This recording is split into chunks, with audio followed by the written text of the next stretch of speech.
Assalamualaikum warahmatullahi wabarakatuh. Apakah Muhammad Qasim pernah mengakui dirinya sebagai Al-Mahdi? Jawabannya tidak, kawan-kawan. Muhammad Qasim sama sekali tidak pernah mengakui dirinya sebagai Al-Mahdi. Kalian bisa lihat di video-videonya, sama sekali tidak pernah mengakui, bahkan dia menyangkal dirinya sebagai Imam Al-Mahdi. Belakangan ini banyak sekali orang-orang yang salah memahami dan langsung menyimpulkan bahwa Muhammad Qasim itu mengakui dirinya sebagai Imam Al-Mahdi. Sekarang saya akan kasih tahu kalian suatu hadis yang bisa mengubah perspektif kalian dalam memandang mimpi-mimpi Muhammad Qasim. Muhammad Qasim telah bertemu Allah Subhanahu wa Ta'ala sebanyak 800 kali di dalam mimpinya dan bertemu Rasulullah Sallallahu Alaihi Wasallam sebanyak 500 kali di dalam mimpinya. Dan dia masih ingat sampai dengan sekarang, insya Allah. Coba kita pikirkan bagaimana bisa seseorang bisa bertemu Allah Subhanahu wa Ta'ala dan Rasulullah Sallallahu Alaihi Wasallam bahkan lebih dari ratusan kali di dalam mimpinya. Bukankah ini adalah suatu hal yang mengundang pertanyaan besar untuk kita semua? Saya mengutip dua hadis yang mungkin bisa mengubah pandangan Anda tentang mimpi Sayyid Muhammad Qasim. Mimpi seorang mukmin merupakan bagian dari 46 bagian kenabian. Nasar bin Ali telah menceritakan kepada kami, Abdul Wahab As-Sakafi telah menceritakan kepada kami, Ayub menceritakan kepada kami, dari Muhammad bin Sirin, dari Abu Hurairah, ia berkata, Rasulullah Shallallahu Alaihi Wasallam bersabda, jika masa telah dekat datangnya hari kiamat, maka mimpi seorang mukmin nyaris bukan sebuah kedustaan. Mimpi mereka adalah yang paling benar dan dapat dipercayai. Mimpi seorang mukmin adalah bagian dari 46 bagian kenabian. Mimpi itu ada 3, kawan-kawan. Yang pertama adalah mimpi yang baik, adalah merupakan kabar gembira dari Allah Subhanahu wa Ta'ala. Yang kedua adalah mimpi buruk yang dibuat oleh syaitan. Dan yang ketiga adalah mimpi yang diakibatkan karena seorang yang membicarakan dirinya. Sahih muttafaq alaih.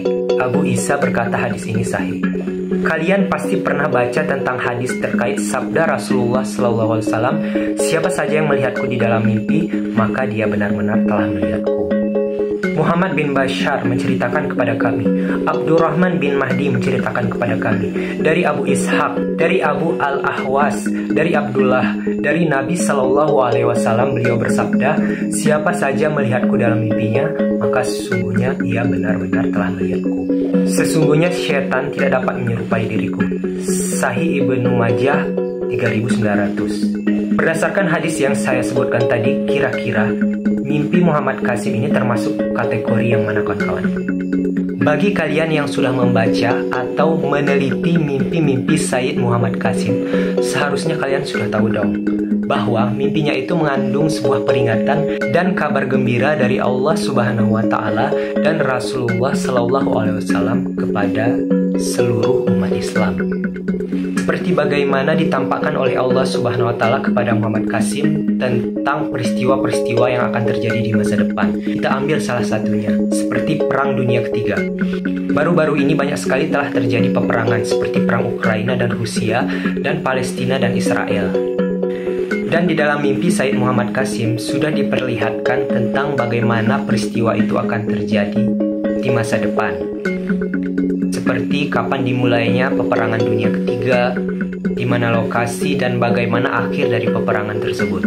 Lalu munculnya Dajjal, turunnya Nabi Isa alaihissalam, lalu munculnya Ya'juj Ma'juj, dan dekatnya hari penghakiman atau hari kiamat.